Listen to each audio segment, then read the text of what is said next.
Me preguntaba un abogado, más bien me hacía ver que el Ministerio Público no sabía investigar. Y por tanto, si el Ministerio Público no puede investigar, ¿por qué la Constitución Política, por qué el Código Nacional de Procedimientos Penales, por qué las leyes orgánicas le ponen a investigar? Lógicamente, la pregunta demuestra una cierta ignorancia, porque no significa que el Ministerio Público en la escena de crimen sea criminalística de campo y sea criminalista de laboratorio. No significa que el Ministerio Público preserve la escena de crimen. No significa que el Ministerio Público tire líneas, tome fotos. Es muy importante entender lo que significa la investigación de los delitos corresponde al Ministerio Público. Y en cierto sentido, el proceso está en manos de abogados. Cuando la escuela de Girona fracasa en México y en otros países de Latinoamérica, pero cuando la escuela de Girona fracasa en México, lo hace porque demuestra clarísimamente que no conoce ni el proceso, ni el derecho penal, ni la práctica procesal penal. Y por tanto estaban tirando teorías de laboratorio sin tener la práctica necesaria. Yo le contestaba a este abogado que me preguntaba que la investigación de los delitos no es una investigación necesariamente técnica, es una investigación necesariamente jurídica en la que el fiscal acude a una serie de órganos de prueba para que procese no solamente el lugar de los hechos y del hallazgo y los indicios en los laboratorios para que el prima primi del caso, por ejemplo, en una detención en fragancia, ese prima primi del caso le permita al fiscal obtener respuestas técnicas científicas de los indicios que le corroboren jurídicamente el hecho delictivo y por tanto entonces hablamos de un cuadro fáctico que tiene o que cuenta con un cuadro eh, probatorio que le permite el estudio fiscales, expertos en derecho, expertos en constitución, expertos en derechos humanos, expertos en el proceso, que les permite el cuadro jurídico. Por eso es muy importante, el fiscal debe ser un experto en los tres cuadros. El cuadro fáctico, el hecho en tiempo, modo, lugar y circunstancias, que en definitiva se acopla a la teoría del delito, a los elementos objetivos, normativos y subjetivos del tipo penal, pero ese cuadro fáctico exige un cuadro probatorio. ¿Cuántos casos tenemos, no solamente en la fiscalía, sino en la judicatura, que no llegan a juicio o que tienen que absolver los jueces porque no fue suficiente el cuadro probatorio? Pero de ese cuadro fáctico que cuenta con un cuadro probatorio viene un análisis jurídico procesal y jurídico sustantivo, el cuadro jurídico.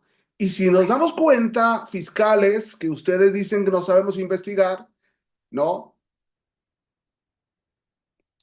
El proyecto es jurídico.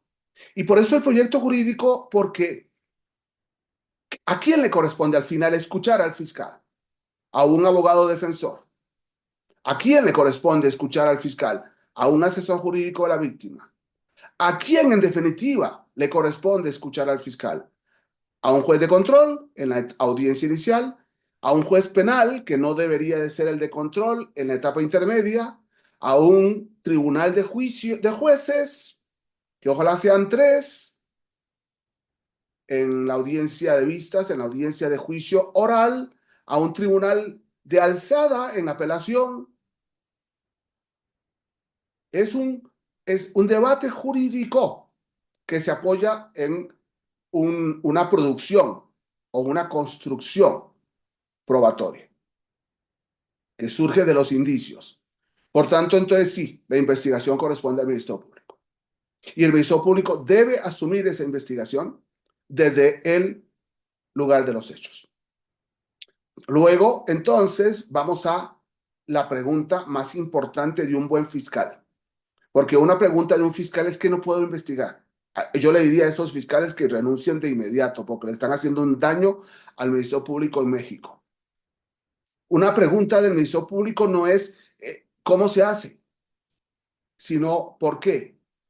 Y lógicamente lo que vamos a hacer es un elemento que me parece fundamental.